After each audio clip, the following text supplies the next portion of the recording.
At this time, it is 9:34. We're going to move over to the mental health segment. And today we have Imam Hassan, who's going to bring the mental health message for today. Imam Hassan, you have the floor. All right, good morning, everyone. Hope everyone's doing Good well. morning, Imam Hassan. Assalamu alaikum. Dr. Els told me to talk about the emotional intelligence of the Prophet Muhammad, peace and blessings be upon him. So I'll touch upon that briefly today.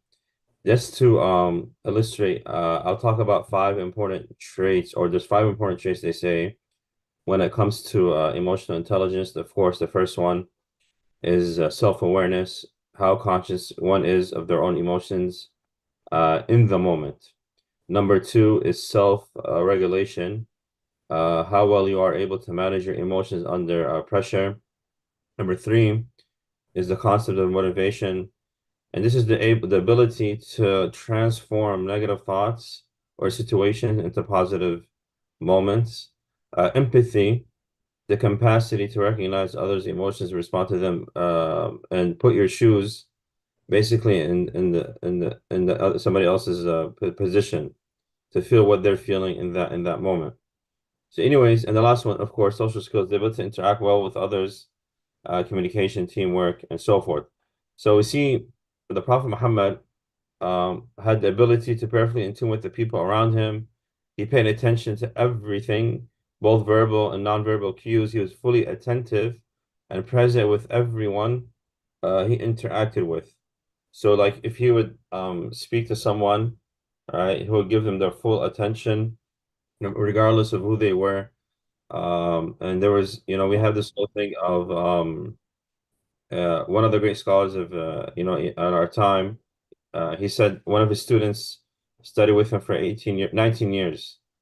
And he said out of those 19 years, he studied with him manners, and 1 year he's knowledge. He said, had I had to do it again, I would have made all 19 years manners. So I thought to myself, while I was looking up this, I was like, how can you study 19 years of manners?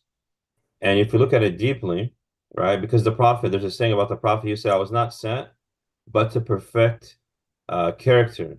So then we realize in this world, we don't control reputation. Our own reputation is not controlled. Our personality is perceived in a certain way, how we do it, but our character is the one very thing we do control.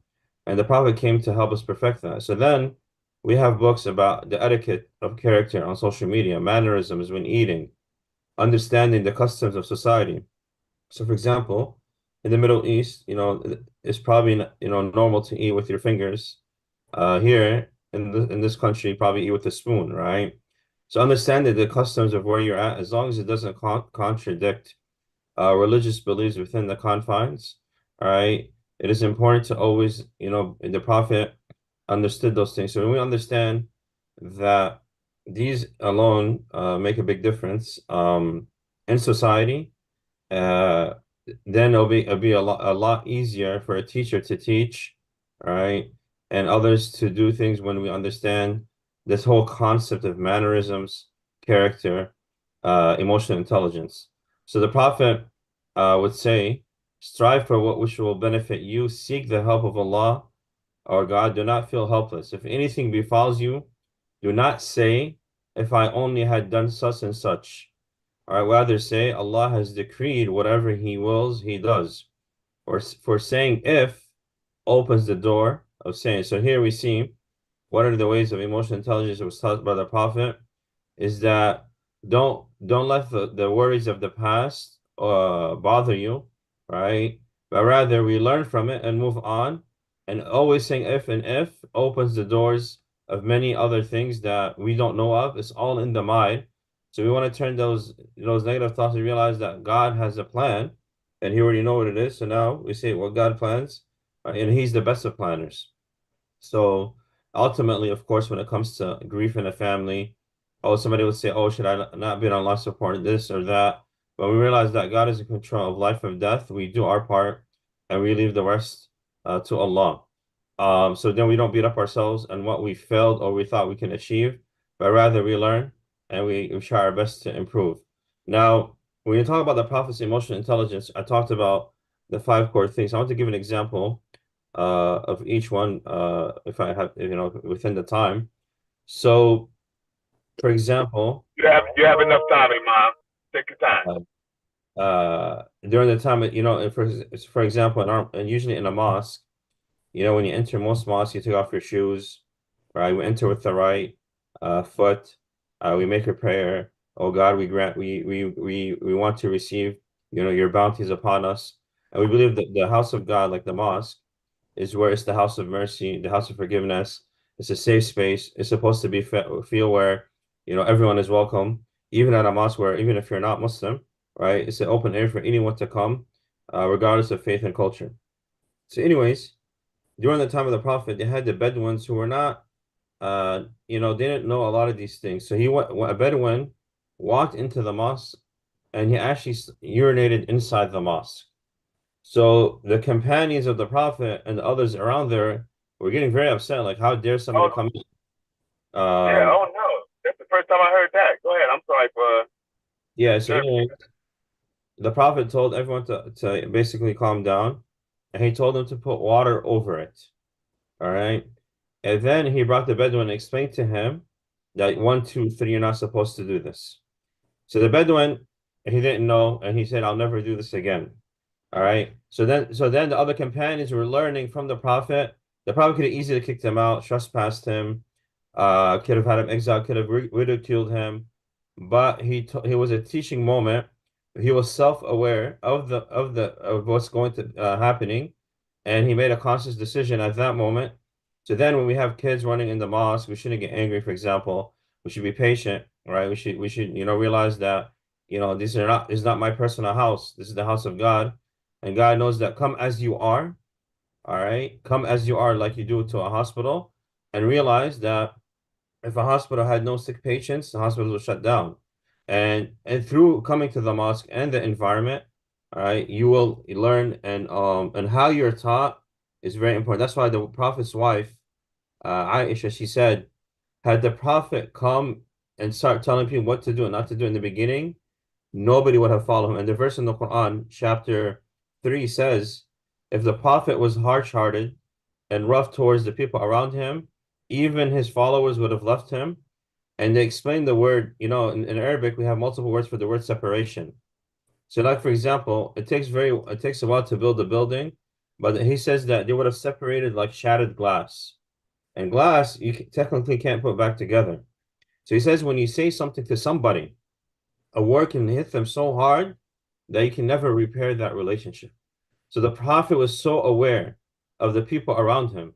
He would spread peace amongst them, even to those, right, that would insult him, throw garbage in front of their house, or make fun of him. But when they were sick, he would go and visit them, and they'll be shocked. Or the lady who was leaving the city of Mecca, and back then they didn't have social media. So she's like, I need help. So the Prophet was helping her. So she said the reason she's leaving because she hates this man named Prophet Muhammad. Now the Prophet can simply tell her, I'm the Prophet myself, I'm not going to help you. But he stays silent and continues to walk with her on her journey in the desert. And when she reaches the destination, and throughout the whole time she's attacking him and insulting him, she says, by the way, what's your name? And he says to her, I am the Muhammad you hate. And then, she became Muslim after that. So we see here, all right, Prophet never sought revenge. He never sought to attack or make fun, but he was an example, and we believe a mercy for humanity. Now we'll talk about self-regulation. Now, imagine being in a battle, right? And today we talk about battles and genocides and so forth. So the Muslims are in the battle, and the person was about, they were fighting with a sword. He was about to hit the other person with the sword. Right before he does so, the other person spits in his face. So there's more of a reason to kill, or but he stops. So the person's like, why did you not, attack me after I spit on you? He said, because now I'm afraid that if I do this now, it's more of a personal grudge against you. And this is not about me. It should never be anything personal. So even at that moment, to be able to restrain oneself from hitting somebody else, all right, takes a lot of willpower. It takes a lot of somebody punching in the face to hit not that person back, especially when you have the ability to do so, takes a lot of strength. And that was the example of following the example of the Prophet Muhammad. Also, we're told in Islam, right, when you feed others, you help others, all right? This is the best of you are those who are most beneficial to humanity, as the Prophet said. So here's self-regulation. And then another example we're told about mannerisms and how important it is that they say the most important thing we have is our faith. But in order to protect your faith, you have to have the obligatory deeds. So we pay like a zakat, charity, we pray 5 times a day, we fast. But in order to protect those things, you have to do extra good deeds. In order to do so, you have to have the concept of modesty, right? Which is non-existent in our society, right? Pornography outraged like never before. The hidden demons that exist within our houses, right? People not being content with what they have in marriage and relationships. We're always comparing in a society where they're comparing LeBron to Jordan, right? And everything's we compare phones where we realize we're all on the same team, right? And so then to say modesty, like to lower your gaze, right? Not to always stare, to respect people's privacy, to knock before you go in somebody's room, all these etiquettes, right? And they say in order to protect your modesty, you need to have manners. And in order to have all of these things, we need to create an environment. And that's why they say leaders are not responsible for results. They're responsible for the environment they create. And that's why we see at public schools, they have failed to create environments where people are able to create those manners and have that modesty and have those things that are core for their life. And that applies all over around the world. So then Lifeline, right? One of the goals is to create that environment, right? Where people feel safe. Do we have mannerisms and respect for each other, despite what we believe is different? Like, for example, what Judith said, a lot of the things she said were good, but right when she said about Prophet Muhammad, other things I disagree with. But at the end of the day, we learn to respect and have the highest level of mannerisms that we end the call learning from each other, benefiting from each other, and also realizing that we want to feed humanity, to help others, be there for others on spiritually, mentally, and so forth. So then we have a lot to work with on. So hopefully the Lifeline is an environment where we create that environment that helps establish the other things that we speak about. And the last thing I'll say is when it comes to is the empathy of the Prophet Muhammad is the example or two examples that his grandkids, one of them had an issue with stuttering like Prophet Moses did, and and then he was sitting and one of his grandkids was stuttering in front of a group of individuals, and the Prophet didn't stop him. He listened to him, and he said, you remind me of your uncle Moses. So the Prophet, even in moments where we would probably be embarrassed if somebody was in our meeting or somebody interrupted us from our own family, but Prophet never felt ashamed of that. And also in a society where in that time they did not honor women, the Prophet made it a point to respect the honor of women, because at that time they used to bury a lot of their daughters alive before Islam. So Islam came and eliminated that, and the Prophet at that time and women felt safe, being around the Prophet and being around that time. And one time a poor man gave the Prophet dates, and the Prophet was known not to take charity, but he'll accept a gift. So he ate all the dates. So the companions were surprised, is that how come the Prophet, anytime he gets something, he shares it with everyone else. But this time he ate all the dates. So they asked him why after the poor person left. He said the dates were very sour.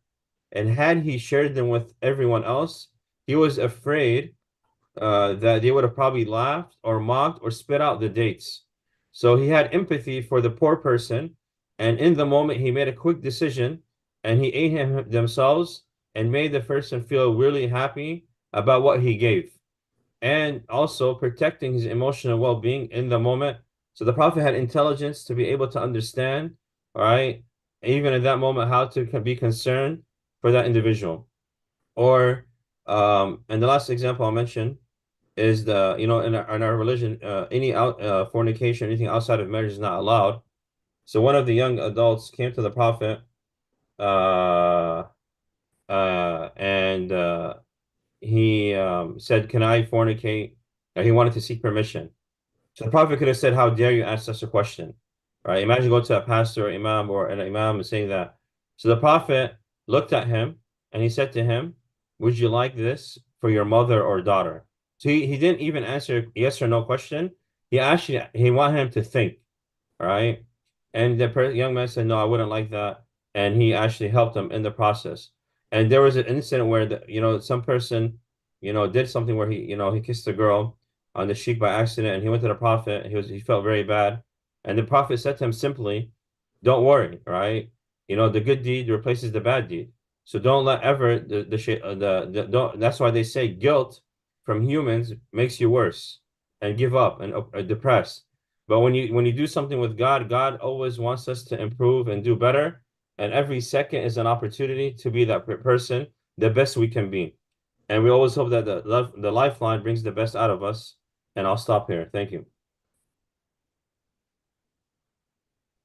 Thank you so much, Imam Hassan. Wonderful, wonderful message there for us all. And so thank you for that. Dr. Ailes, over to you. Yeah. Well, not only was it a wonderful message in terms of the message, piggybacking on